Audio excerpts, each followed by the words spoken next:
Avec les deux dernières thèses de ce palmarès, nous revenons à ces questions de comportement collectif et de complexité du collectif par rapport à la relative simplicité de l'individuel, qu'il s'agisse d'atomes, de spins ou de cellules.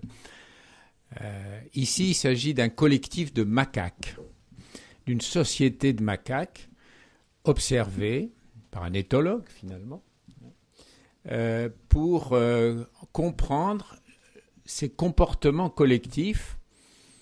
On connaît le comportement collectif des vols des tourneaux, par exemple.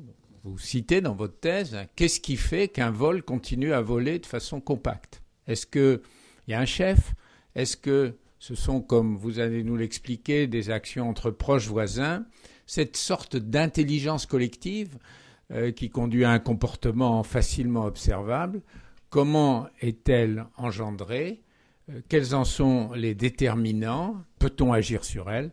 Autant de questions intéressantes dont vous allez, dans votre thèse, marquer en quelque sorte à la fois la pertinence et les limites, en faisant apparaître d'un côté qu'il y a des règles simples qui permettent d'expliquer ces comportements par l'effet du proche voisin, un peu comme les cellules voisines tout à l'heure, et puis d'autres comportements qui font appel à d'autres règles plus complexes que vous avez analysées. Nous sommes là dans la complexité, cher Edgar Morin, dans l'interface évidente avec les sciences humaines, avec ce que nous pouvons dire aussi peut-être du comportement des foules. Et donc cette frontière apparente entre sciences humaines et sciences dures, votre thèse amène à beaucoup réfléchir sur les 1000 manières de la franchir. Merci. Lorsque j'étais à l'université, en licence ou en master, j'ai voulu étudier le comportement animal pour montrer que l'homme n'était pas le seul être intelligent dans le règne animal. Après mes travaux de recherche, j'ai réussi à réduire cette distance entre l'homme et les animaux, mais cependant pas de la façon à laquelle je pensais. En primatologie, les chercheurs ont l'habitude d'utiliser des mots assez complexes pour expliquer le comportement des macaques ou des chimpanzés. Compréhension, manipulation, plein d'autres mots très très complexes et très humains.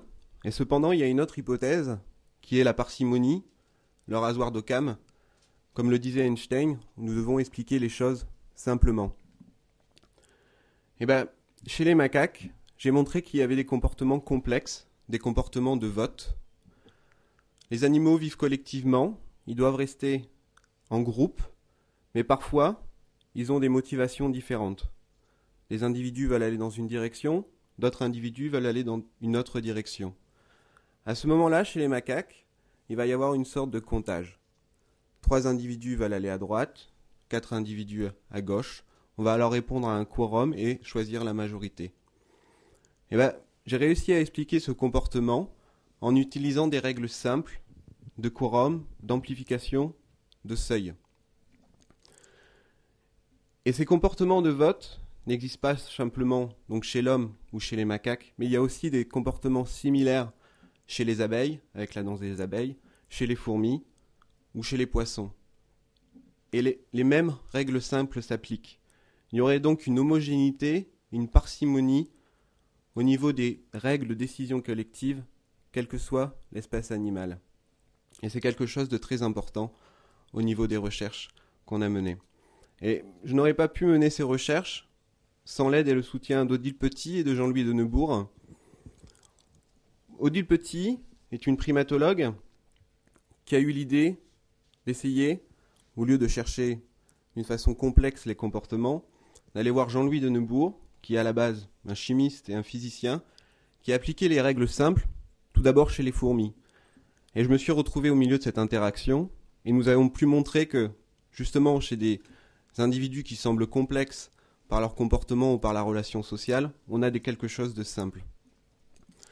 J'aimerais aussi remercier donc les membres du jury et Le Monde pour avoir reconnu ces travaux et pour m'avoir remis ce prix. Merci.